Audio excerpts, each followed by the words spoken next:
dia com Jesus. Amém? Vamos ficar de pé, vamos ler a Bíblia. Cantares de Salomão, a partir do verso 1, capítulo 3, né? Capítulo 3, a partir do verso 1.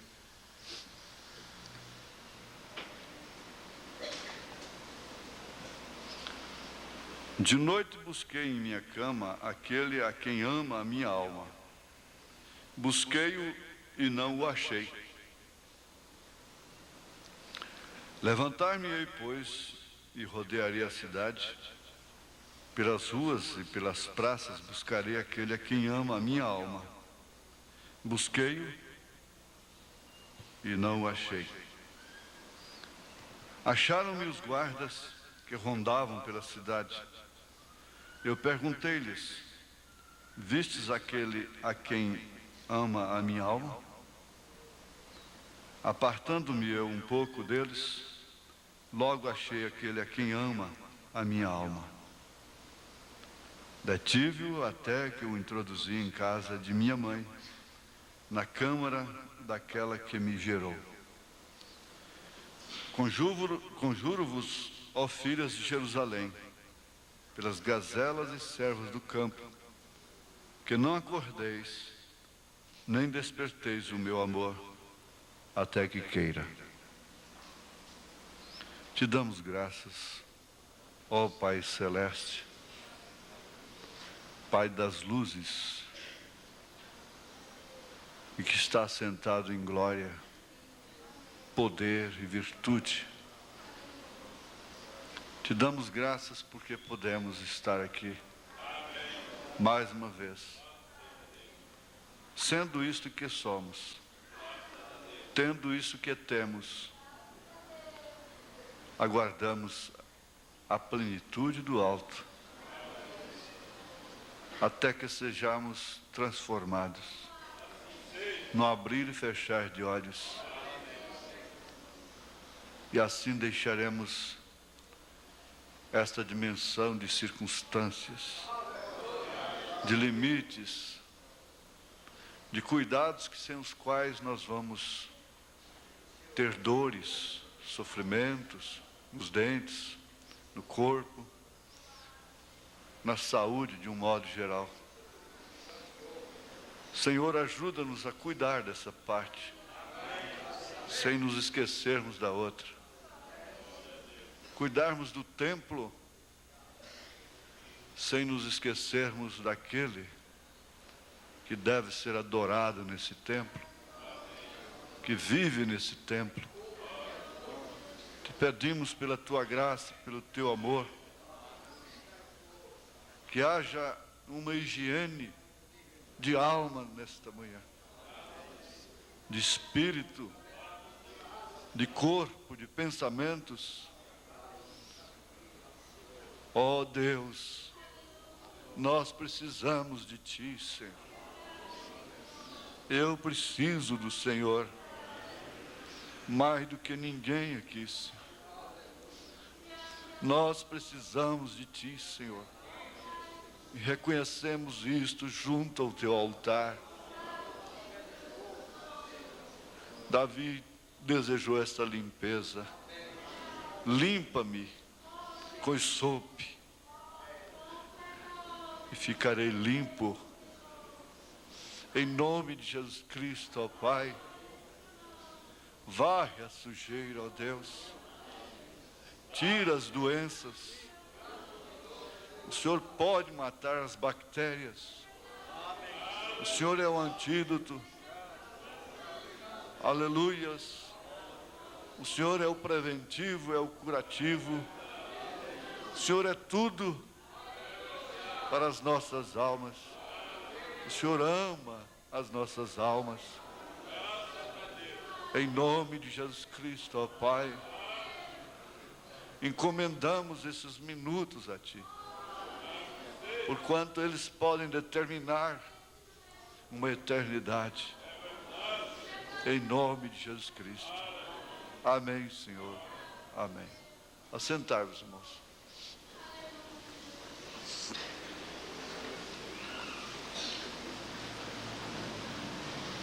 É,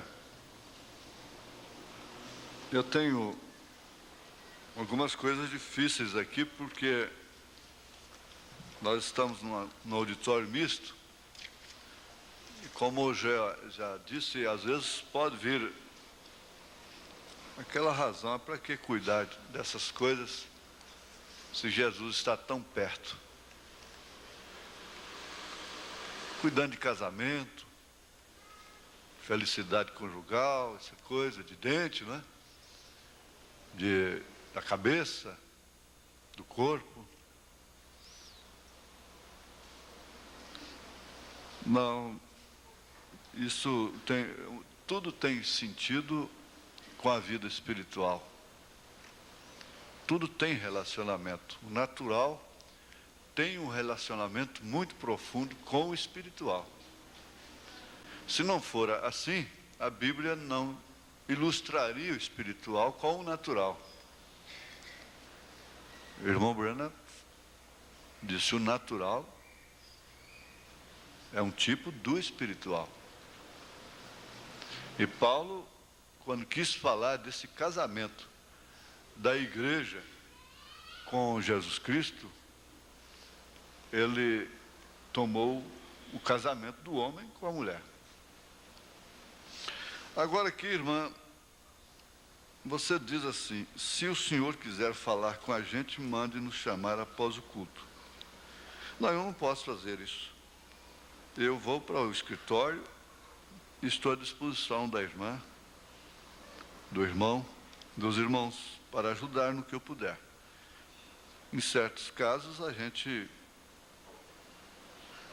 pede os diáconos para chamar, mas é quando tem que haver uma convocação, não é? Nesse caso aqui não é uma convocação.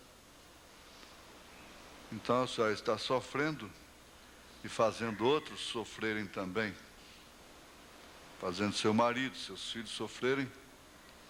E eu sei perfeitamente que a irmã é sensível para com as coisas de Deus e para com a sua família. E Deus te ajuda, te esforça. Agora a questão de falar com vocês dois juntos tem que ser de vocês entrarem em acordo e virem ao escritório, não é? Chegarem a essa conclusão. Agora, essa aqui é um tanto íntima, as perguntas, porque elas se prendem muito à vida sexual, né, do casal. Agora, a Bíblia não deixou isso de lado, conforme já observamos. E pelo que eu vejo, às vezes há maridos, há homens que usam muito a Bíblia, mas eles não usam a Bíblia a favor de suas mulheres. Eles usam a Bíblia contra suas mulheres. Quando Satanás disse lá no Monte da Tentação: lança-te daqui abaixo, disse para Jesus, porque está escrito, ele estava usando a Bíblia até numa boa parte, e o que é verdade: dará ordem aos seus anjos ao teu respeito, para que não tropeces com o teu pé em pedras, etc., não é? Mas ele estava usando a Bíblia contra Jesus. Agora, quando um homem usa, se é como está escrito aqui, 1 Coríntios 7, para às vezes dar até vazão, um excesso de... Vocês entendem, não é? Os adultos entendem. Então a irmã também pode usar a mesma escritura para ele. Falei: então, bom, irmão, nós vamos fazer o seguinte, meu querido. Essa mesma escritura aí, 1 Coríntios 7, diz para nós entrarmos em acordo, em mútuo acordo, e dedicarmos à oração também. Pelo menos uns dias do mês, né? É só a escritura, não é? É 1 Coríntios 7. E quando é que vai ter essa folga, pelo menos? Pelo menos uma folga semanal, uma folga mensal? Será que essa mulher não merece umas férias? Uma folga semanal? Então, essa mesma Bíblia diz, para entrar em mútuo acordo, dedicar a oração. Enquanto isso, ela descansa um pouco, né? Pelo que eu estou entendendo, né? Agora, porque o desespero é muito grande, pelo que eu vi aqui, o desespero é muito grande, e a pessoa teme a Deus, e, segundo suas perguntas, fica assim, muito apertado para a gente fazer ao pé da letra.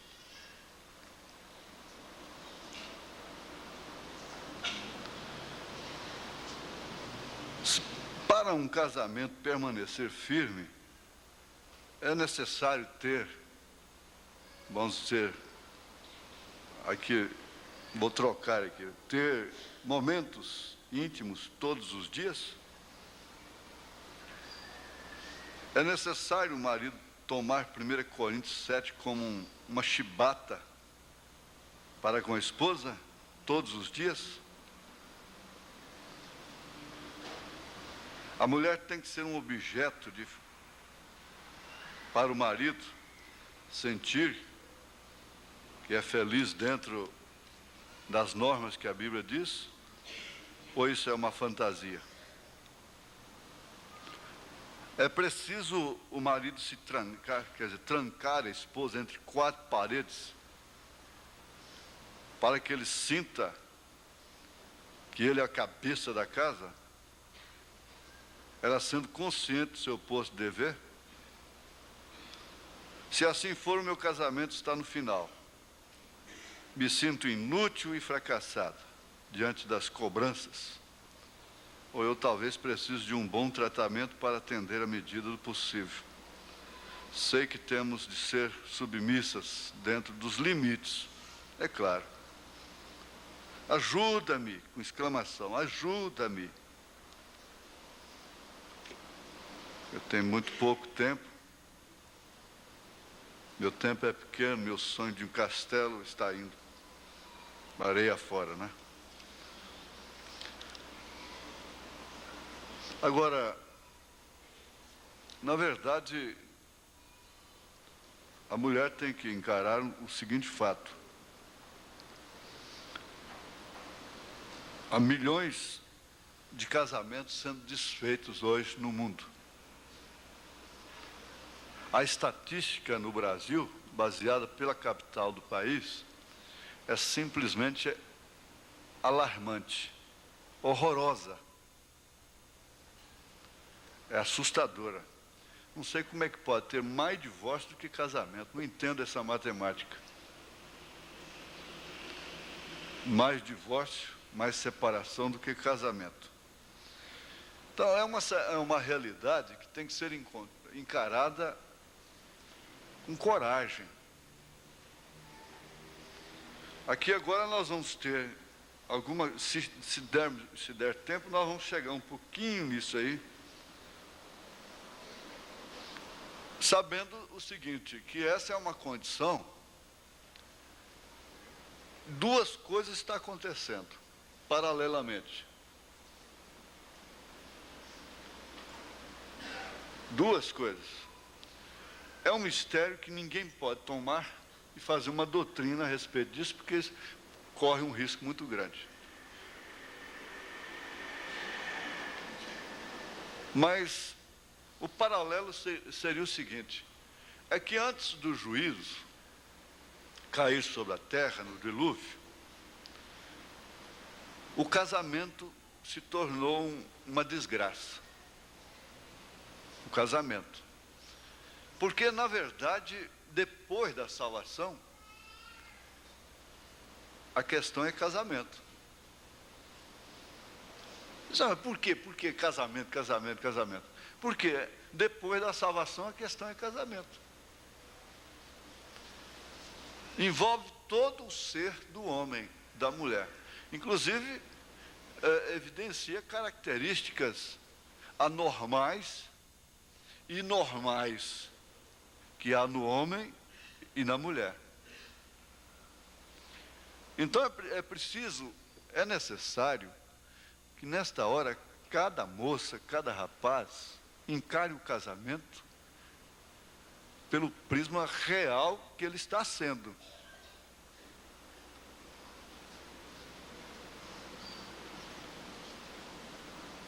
Nós não vamos nos modernizar, mas não vamos ficar no tabu do passado. Se há excesso agora, houve excesso atrás. Houve extremos. Por isso o profeta veio para trazer a coisa para o centro. Isso é que precisa ser entendido.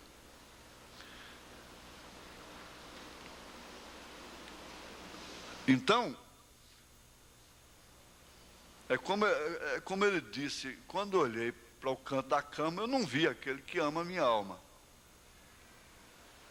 Esse paralelo se refere, na minha maneira de pensar, exatamente isso. O casamento errado trouxe o dilúvio sobre a terra. E nós não poderíamos pensar que Jesus está às portas, na sua segunda vinda, sem que o casamento estivesse na condição que está. Se o casamento estivesse bem, Jesus ainda ia demorar. É isso que tem que ser encarado de uma forma realista. Você tem que ser realista.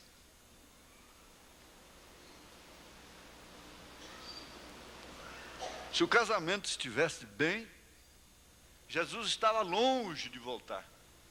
A volta de Jesus estava muito longe. Porque nós pegamos a Bíblia e eles chegam a dizer, a igreja primitiva se enganou. E chegaram até a vender o que tinha, pôr nos pés dos apóstolos e tal. E é porque ela se enganou, ela pensou que Jesus vinha logo. Agora eu pergunto, onde estão aqueles da igreja primitiva? Logo após 80 anos, 60 anos depois de Jesus. Eles se foram, não tem ninguém. Eles não perderam nada com aquilo. Eles só ganharam. Não é verdade? Agora, os sinais, nos dias de Noé, gente, é brincadeira, irmão divino. Monteiro que conhece isso. Dentro de 2 horas, uma laje de não sei quantos apartamentos ficar pronto. Se isso não for os dias de Noé, o que é? Que levava meses carregando cimento nas costas, na latinha. Não é brincadeira. Então, nós temos que refletir, conversar como família, assentados assim à mesa, dizer, não, vamos encarar a coisa pela realidade. Se o casamento estivesse bem, Jesus estava longe. O casamento envolve filhos, é claro, crianças, não é? Às vezes o casal vai bem, mas o casamento não é só o casal, a mulher e o marido. Entre os filhos também. Mas qual seria esse paralelo? Ora, como foi nos dias de Noé, como foi nos dias de Ló, a coisa estava tão difícil assim. Veja a condição que Sodoma estava. O que o casamento estava valendo? A ponto do homem desprezar virgens, moças, interessados em homens. O profeta nos mostra isso com muita clareza. E a Bíblia diz que Ló ofereceu suas filhas. Por que ofereceu as filhas? É porque eles queriam aqueles homens estrangeiros por curiosidade sexual. É o que está acontecendo agora, exatamente. Preteriram 2 virgens e preferiram 2 homens. Quer dizer, rejeitaram duas moças, duas virgens, e preferiram homens. Agora o irmão Branham disse que uma das causas principais disto é a desvalorização da mulher, a exposição do corpo, do sexo. A oferta ficou demais. Então ele diz, isso causa sodomismo. A mulher vai perdendo o valor. O homem vai perdendo a curiosidade pela mulher. É um dos fatores entre alimentação e outras coisas, não é?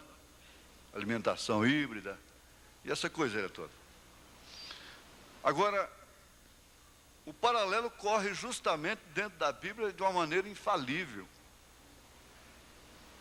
Ao mesmo tempo, Sara estava tanto em Abraão que não morreu. Quando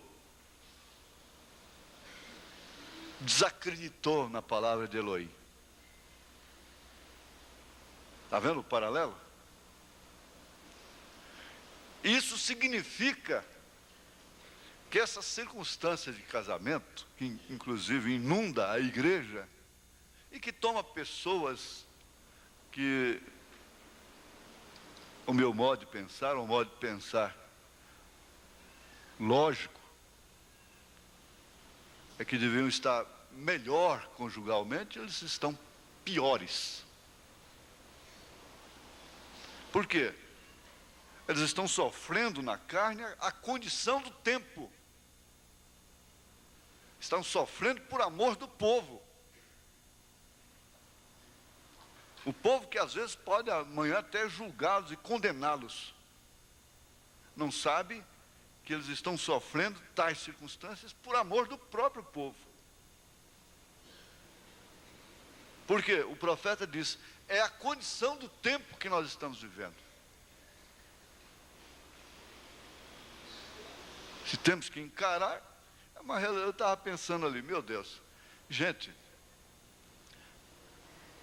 do jeito que a coisa está, como é que essa mamãe vai cuidar dessa criança? Aliás, é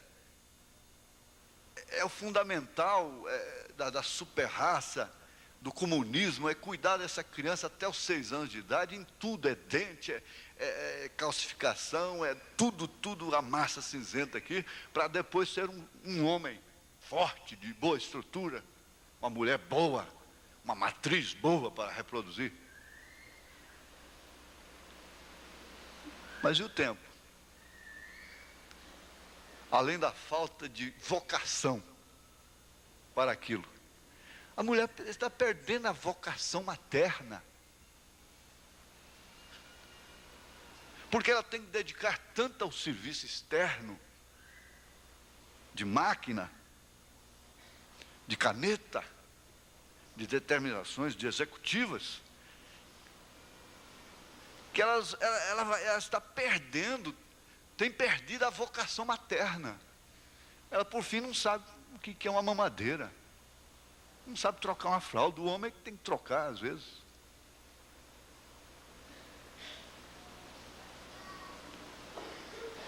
Quer dizer, numa linguagem popular, como eles diziam, a mulher está calçada de bota, espora, chapéu e pinhola na mão. Quer dizer, virou peão, né? Peão, né? Porque nem Amazonas não é peão. Mas vamos ao fato. O que não pode deixar escapar isso como uma doutrina. Mas há um mistério nisso. 2 estarão numa cama, um será tomado, outro será deixado. E nós estamos dentro do curso da segunda vinda de Jesus Cristo. Será que não dá para lembrar disso de vez em quando, levar um choque diário?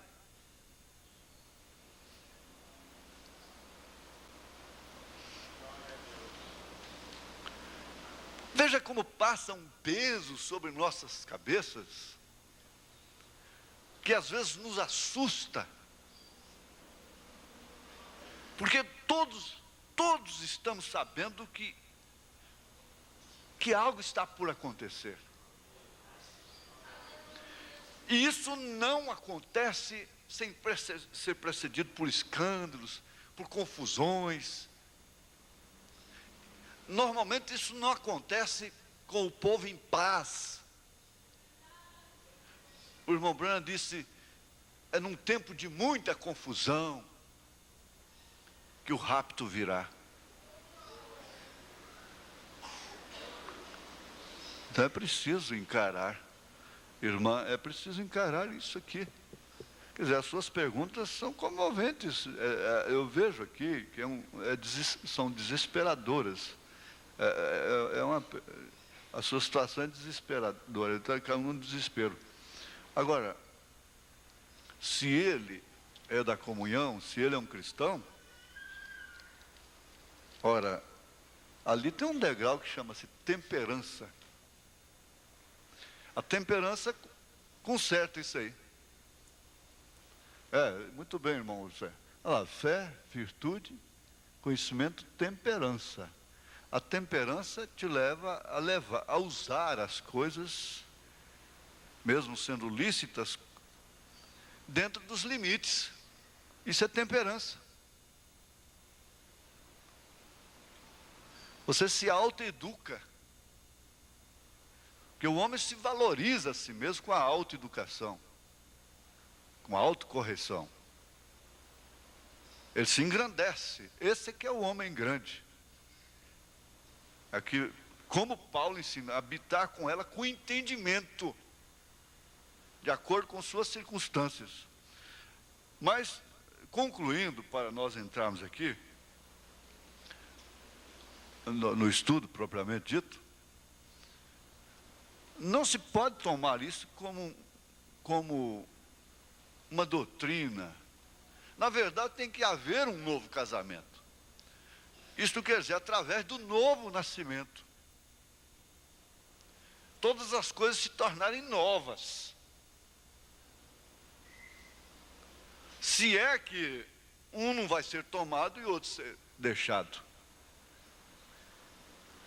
Porque na medida que passa, ao invés de estar havendo uma consolidação do casamento, está desmoronando. O que é que está acontecendo? Desde que isso é um sinal evidente, prova assim que, veja, casamento e divórcio foi trazido ao profeta no pilar de fogo, lá no Cânion Sabino. Você precisa entender isso também.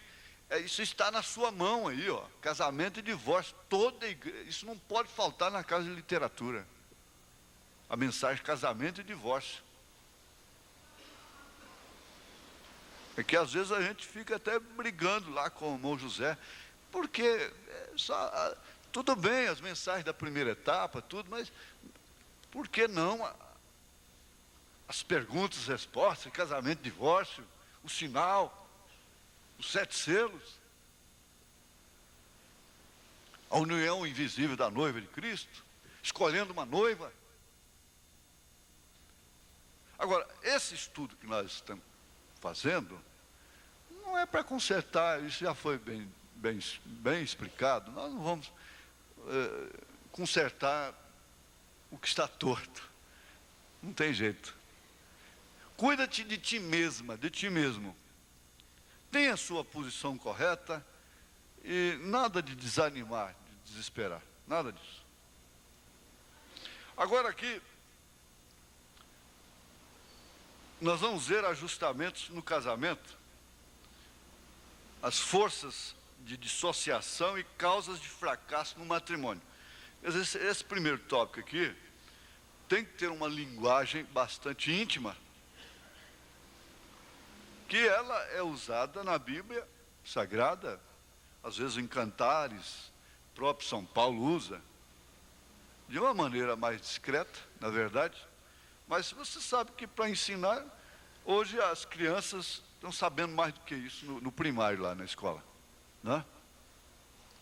Então, começa com a letra A, Nós vamos distribuir isso em A, B, C, D. A, B, C, D. Dessas forças de dissociação e causas de fracasso no matrimônio. Começa pela incompatibilidade física e psíquica. Porque quem criou, há muita gente, há muitos crentes que acham que a igreja não pode falar em parte psíquica. E quem criou isso foi o diabo. Não, gente, isso é uma lei tão real quanto a matéria. Isso é uma lei tão real quanto o amor.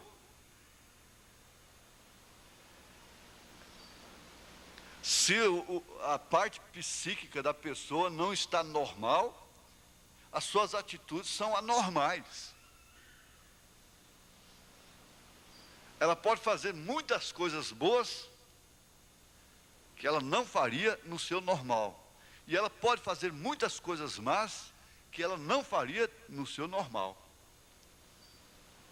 Pode fazer muitas coisas boas. Como essa pessoa que trouxe as 7 eras para mim, aqui para Goiânia, foi isso. Tem a parte psíquica anormal. Mas ele trouxe as 7 eras e então ele rompeu o cordão de segurança de 2 presidentes da Revolução. Ele arriscou ser metralhado. Se ele não tivesse essa anormalidade psíquica, jamais ele faria tão grande coisa. Para entregar a mensagem completa para o presidente Costa e Silva, presidente Médici. Romper o cordão de segurança de presidente da Revolução. Dá para entender isso? Compreende?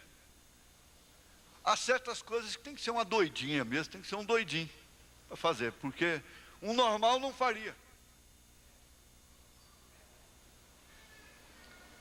Até nisso aí você tem que compreender seu marido, tem que compreender seu filho, tem que compreender sua esposa. Agora, como nós já estudamos, são múltiplas. O desacordo sexual, quer dizer, íntimo, é responsável. Vamos trocar o sexual por íntimo, né? Esse desacordo é responsável por muitos conflitos conjugais, como o caso disso aqui, ó, que podem levar até a separação.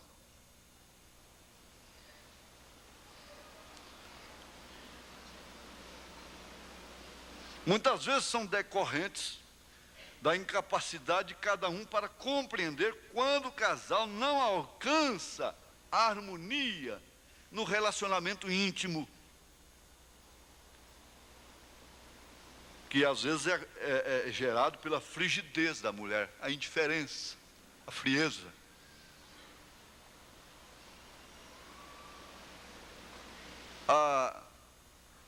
Eu quero trocar isso aqui, a pressa do homem em fazer da mulher um objeto apenas, a falta de capacidade.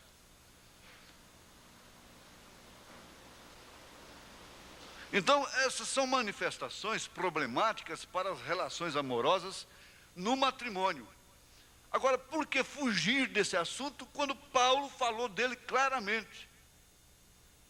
Aí, então, tem que usar a Escritura legitimamente. Irmão, então tem que se cuidar. Para tudo há limites. Há temperança. Mas o casamento,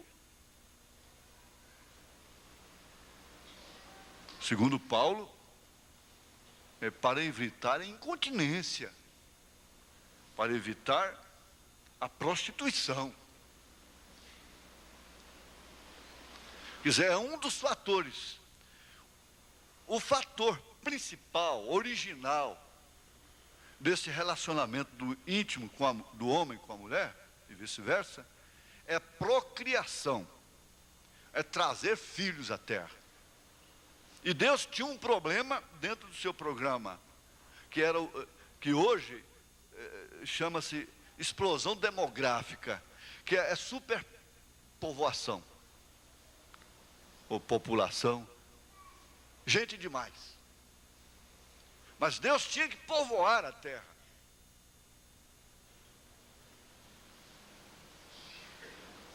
Se o problema dele agora é despovoar a terra, é com ele. Mas originalmente o casamento foi dado para isso. É o primeiro, é o fundamento, é o primeiro objetivo. Não é só para evitar a prostituição e de cair na incontinência por Satanás. Mas é em função de você ter um leito sem mácula, que é onde você reclina a sua cabeça e dorme. E quando você está dormindo, você está falando da sua sepultura. Está falando do seu destino eterno. Você está entre uma estação e a outra. Você está provando um pouco do outro lado. É preciso observar isso. Então, o leito sem mácula é onde você reclina a sua cabeça com sua companheira em paz. Em paz. Gente, a partir dos 40 anos, o homem toma um comportamento absurdo, que às vezes acontece com a mulher, em um sentido mais de refreamento, na sua menopausa. Tudo isso tem que ser compreendido, com entendimento. O boi respeita, o jumento respeita, o cavalo respeita, o cachorro respeita. Só o homem que não pode respeitar.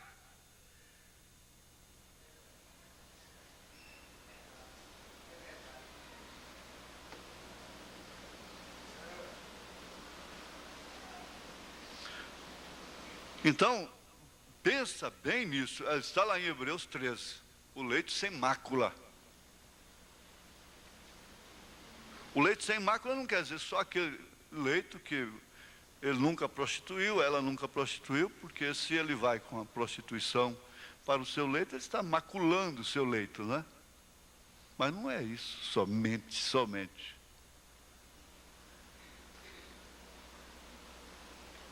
É necessário que você entenda que cama é sagrada.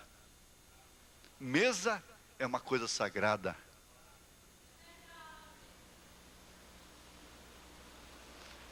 E nós precisamos ser mais equilibrados em nossos sentimentos, em nossos direitos. Eu já conversei com um médico sobre isso, ele disse, olha, a maior parte dessa tara, com licença, que há no homem é mental, está na mente. Porque ele está descendo a ladeira e ele tem medo. Então ele tem uma reação que no fundo é um medo. Que ele não aceita inconscientemente que ele está descendo a ladeira. Ora, é claro, um médico evangélico escreveu um livro muito bom sobre isso. Ele disse, olha, um homem de 80 anos, você não pode pensar que ele é um jovem de 25, 30 anos. Ele não pode pensar. Mas nada disso interfere. A idade não interfere, nesse sentido, na capacidade do homem. Ele simplesmente normaliza, ele vem trazendo experiências para a sua vida. E vai tirando os excessos. Mas o que acontece é o contrário. Por quê? Porque ele pensa que está acabando.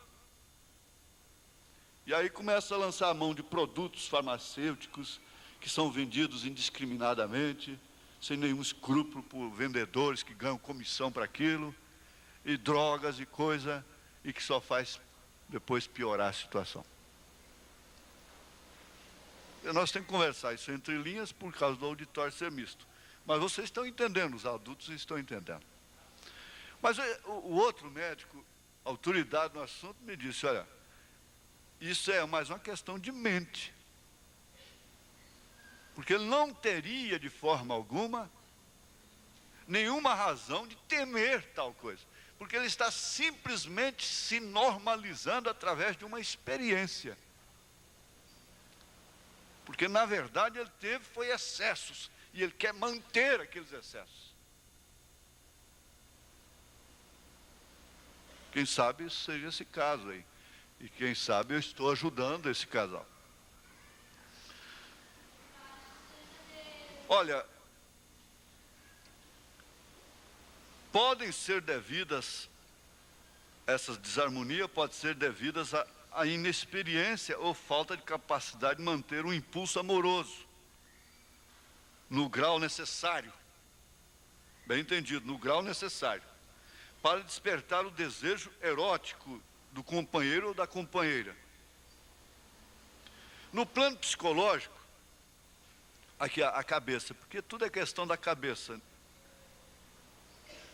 Se você está calmo, descansado, não está preocupado com nada, o seu comportamento é um nessa hora. Se você está tenso, preocupado, preocupada, então o comportamento é outro.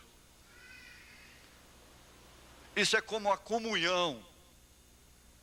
Você não pode, você corta a comunhão com Cristo num culto, você corta a sua atenção, a palavra, a comunhão, o prazer com Cristo, se você começa a variar em seus pensamentos.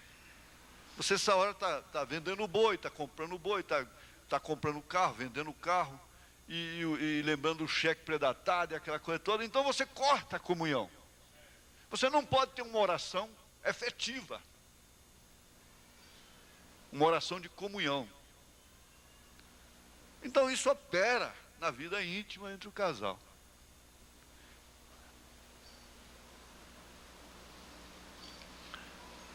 Então, no plano psicológico, elementos como, olha, tudo isso influi. A educação diferente. Gente, não é menosprezar, mas uma doutora casar com um leigo,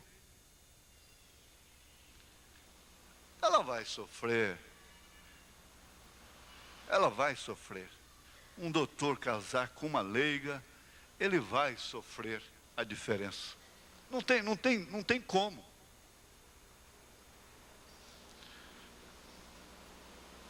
O nível social influi nisto. As origens raciais diversas. Por que o irmão Brana pregou a religião híbrida? E muitos têm dificuldade. É tão fácil entender, ele disse, não misture as coisas. Não misture. A fé diferente, Paulo disse, como você pode fazer compromisso com a pessoa que tem fé diferente?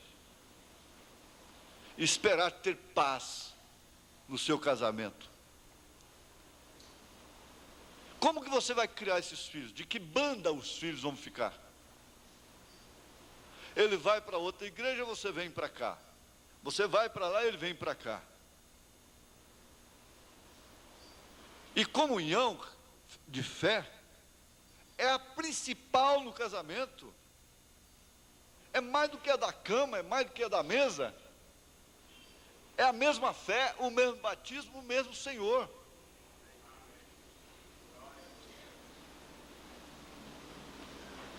Como que pode você levada por uma indiferença, ou pelas circunstâncias,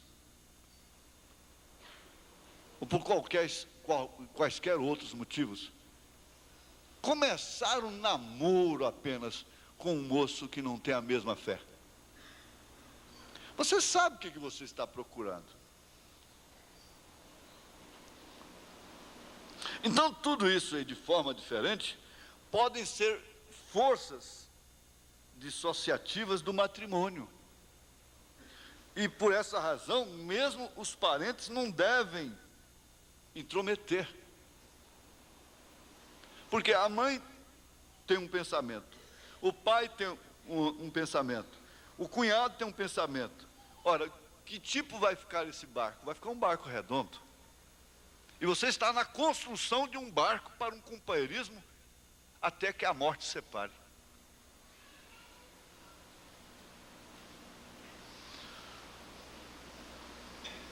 Agora, esse relacionamento neurótico, o neurótico, dos cônjuges não leva obrigatoriamente à dissolução do vínculo matrimonial. Você sabe quantos casamentos neuróticos existem?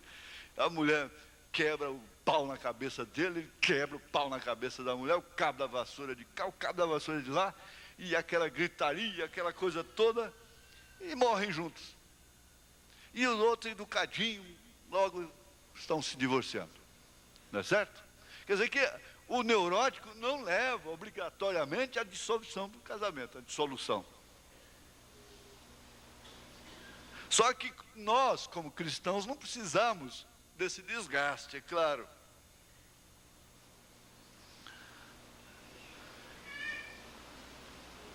Às vezes até,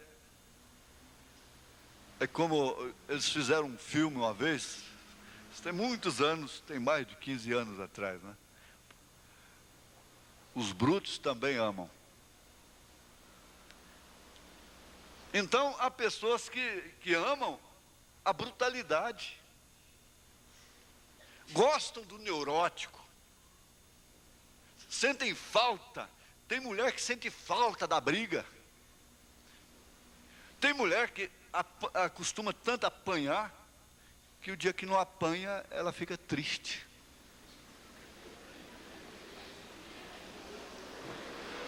Eles chegam a dizer, parecendo mulher de soldado, né? São espíritos que envolvem, que elas, para se completarem no ato íntimo, elas têm que levar uns murros, uns tapas na cara, ser violentadas. É claro, isso é espírito. Vocês sabem que existe isso. Então o delegado fica entre a cruz e a espada. Ela chega lá com o olho todo roxo e assina uma ocorrência contra ele. Aí passa 24 horas, ele convocou, intimou, coisa e tal, ela já chega lá com ele para retirar a ocorrência. Não, doutor, eu gosto dele, já chega agarrada com ele. Não, o senhor não vai prender não, o senhor não vai prender não. Não, mas teve hematoma, teve sangue, não pode. Não, então eu vou presa com ele também.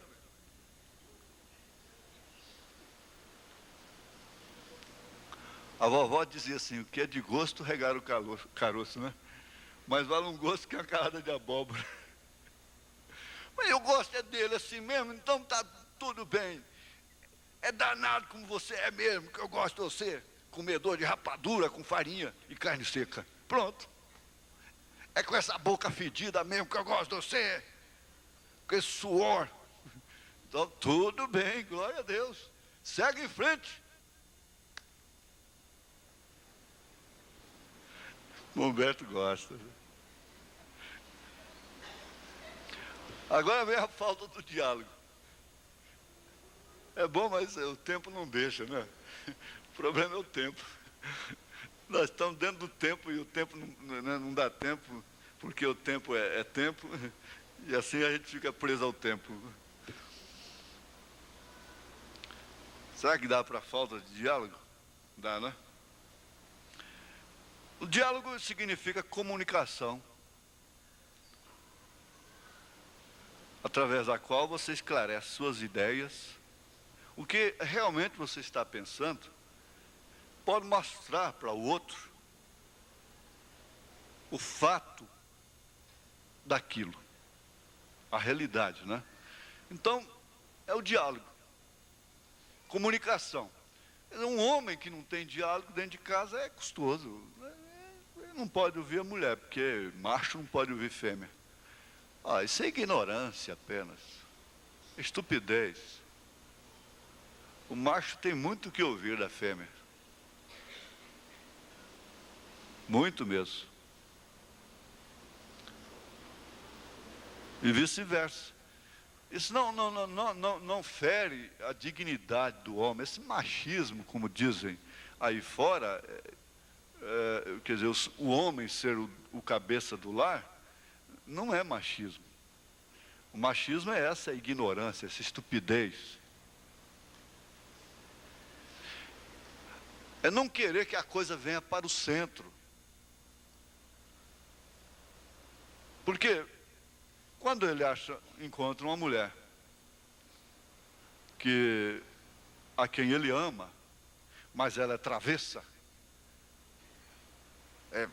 é forte de punho. Então ele agacha para ela e se humilha e aceita tudo, enfrenta tudo, suporta tudo. Quando ele encontra uma humildezinha, parece que ele gostaria que ela era rebelde.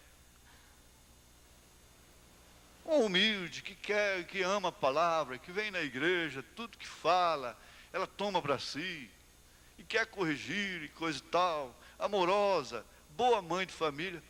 Monta. Aproveita. É custoso, né?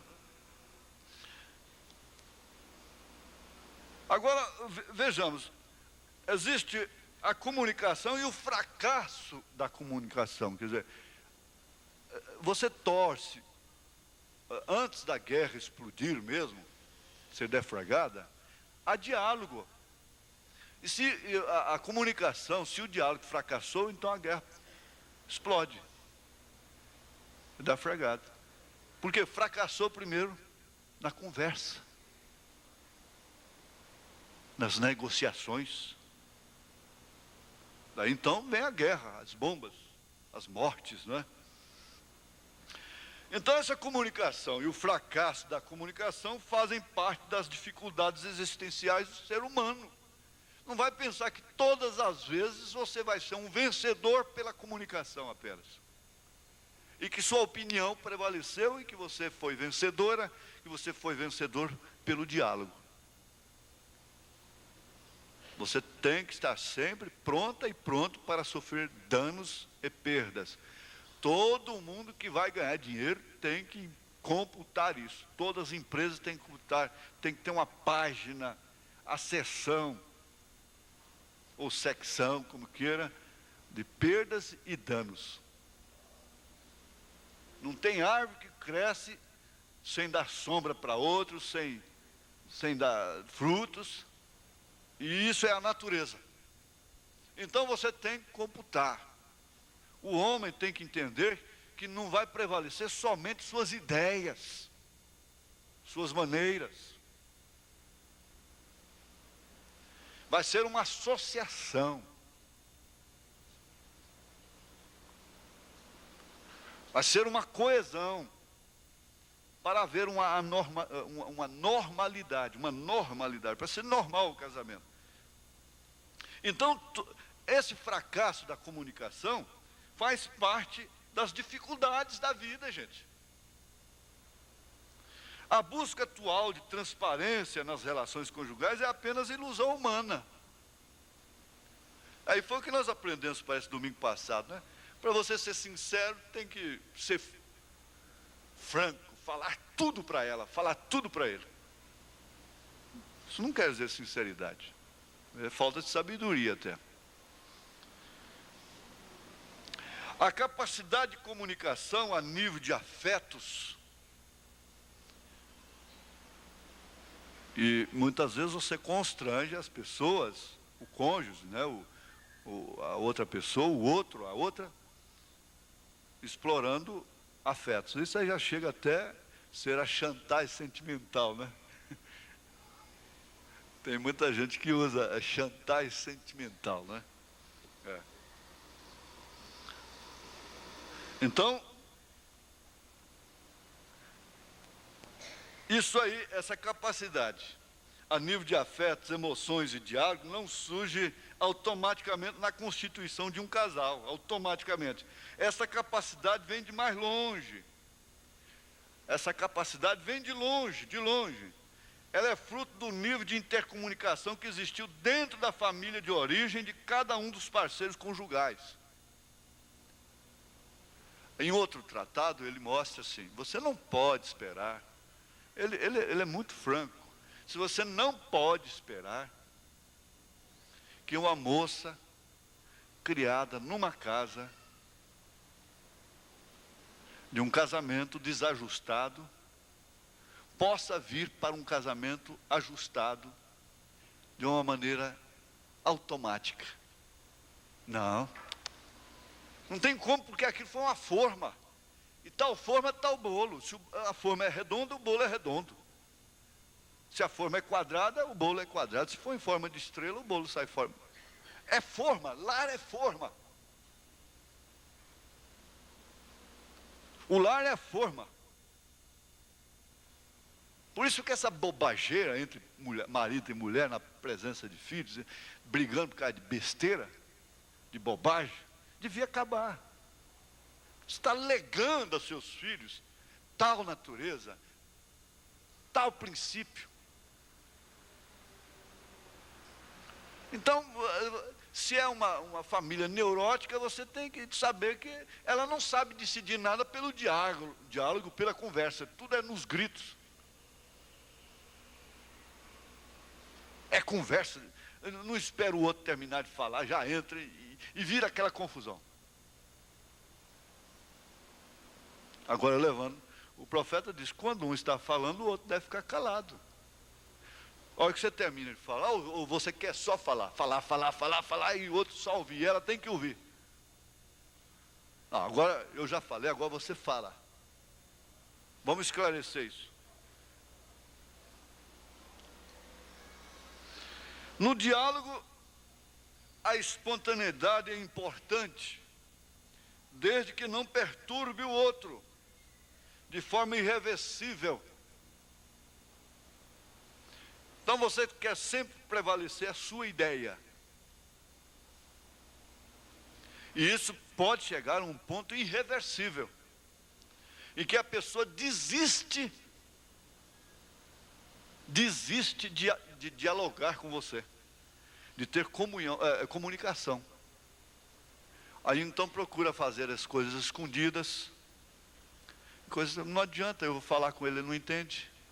Ele não deixa. Ele não deixa eu explicar. Ele não espera nem eu terminar. Então ela vai se frustrando cada vez mais. Assim também acontece com filhos. Vai se frustrando, porque quando começa, o pai já dá um berro.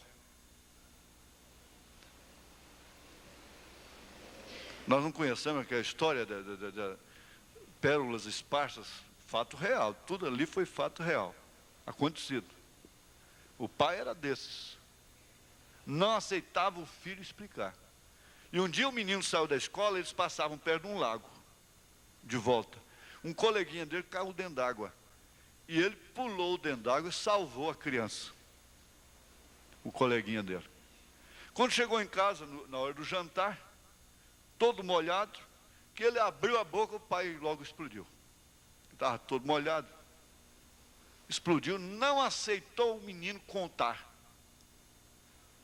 E amanhã nós vamos acertar. Ele sabia quando o pai falava assim. Minha mãe era assim, eu sabia. Conforme o olhar que ela me dava num culto, numa visita qualquer, eu já sabia que aquele olhar significa uma surra. Tinha um olhar que significa, cuidado, olha. Mas tinha outro que dizia, quando chegar em casa, nós vamos acertar. Então isso é até muito bom em certo sentido, mas mata também. O menino vai deitar tão encabulado, tão inconformado, porque não podia haver comunicação. Morreu, estourou uma veia no cérebro, morreu.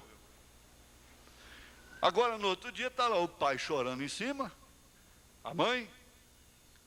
Quando chegam as crianças da escola, não é?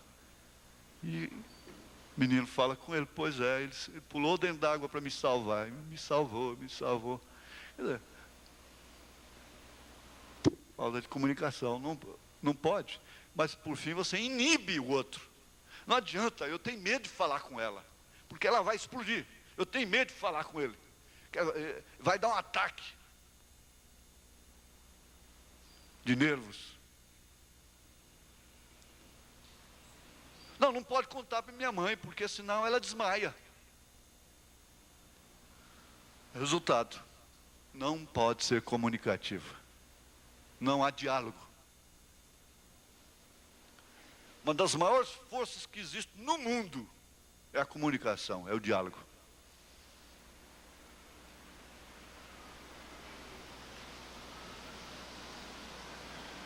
Mas isso pode, veja, Se você se fecha, se tranca para isso, pode levar a outra pessoa a uma situação irreversível. Então não há meio. O único meio é separar. O único meio então é eu morrer. Eu sou uma pessoa morta. Eu não tenho prazer, minha vida é sofrida apenas. Eu não vivo, sofro uma vida.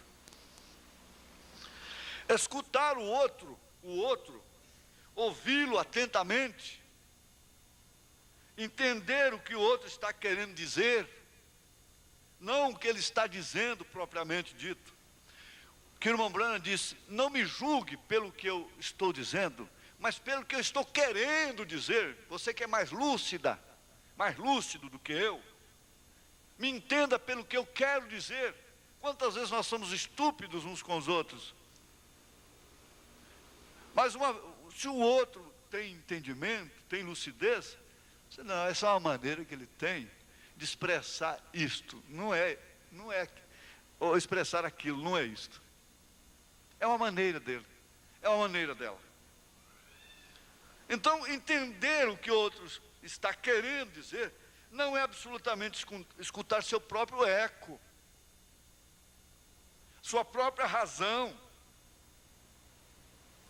Muitas vezes é necessário que um dos cônjuges seja capaz de compreender que palavras ferinas, o que seria palavras descaridosas, que é o que mais a gente faz, né? Quando menos espera, já feriu com palavras.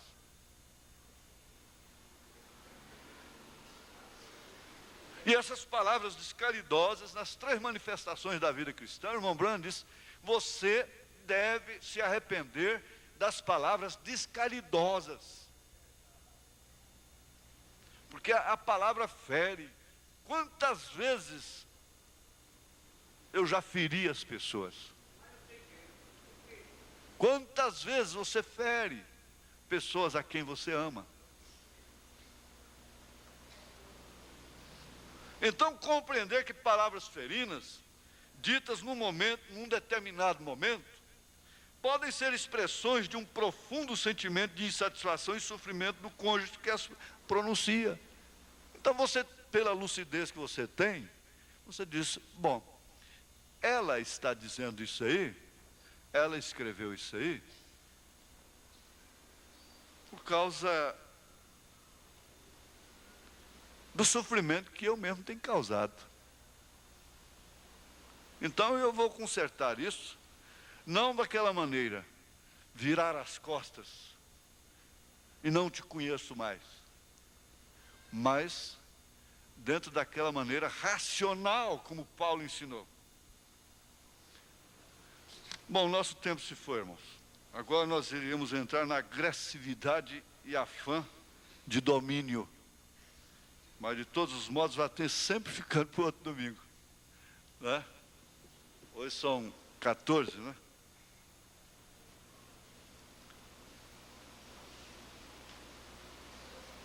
É, 14, esse não volta mais. Só volta com outro mês e outro ano. Então vamos. De noite busquei em minha cama aquele que ama a minha alma. Busquei-o e não o achei.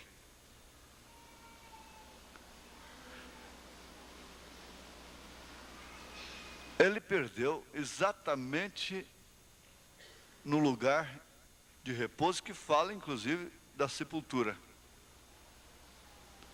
Busquei-o e não achei. Agora, Jesus disse: quem busca, acha.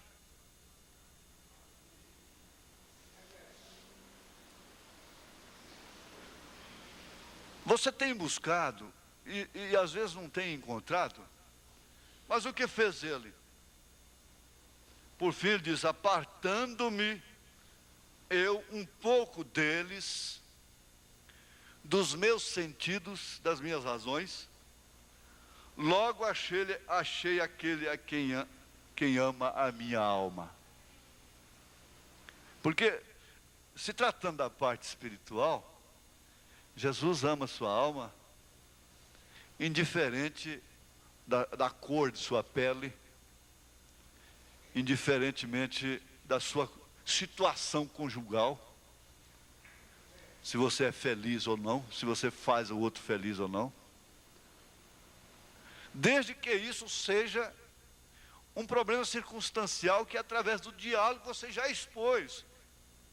Então não é uma pirraça minha, não é a doutrina minha, é que eu não dou conta dessa maneira. Jesus te ama, indiferentemente de tudo que limita essa dimensão humana. Porque se fosse para nós nos tornarmos uma super raça dentro do sistema humano, então não precisava, de forma alguma, de uma transformação e de irmos para a glória, de termos outro corpo semelhante ao dele, não mais com glândulas femininas, masculinas. Entende? Então eu não posso deixar encerrar um assunto desse comprometendo a sua alma, se você não pode atender determinados requisitos, até mesmo por uma questão de princípio de hereditariedade. Eu não vou fazer isso, seria estupidez. Jesus ama a sua alma independentemente. Agora, você facilita mais a sua vida se você procurar se educar, principalmente os jovens, e por que não os velhos? Se tem uma pessoa que devia ser dócil, amável, temperante, seria o velho, mas o velho está ficando mais bruto, o velho está ficando mais nervoso, o velho está ficando mais animal e mais espoleta.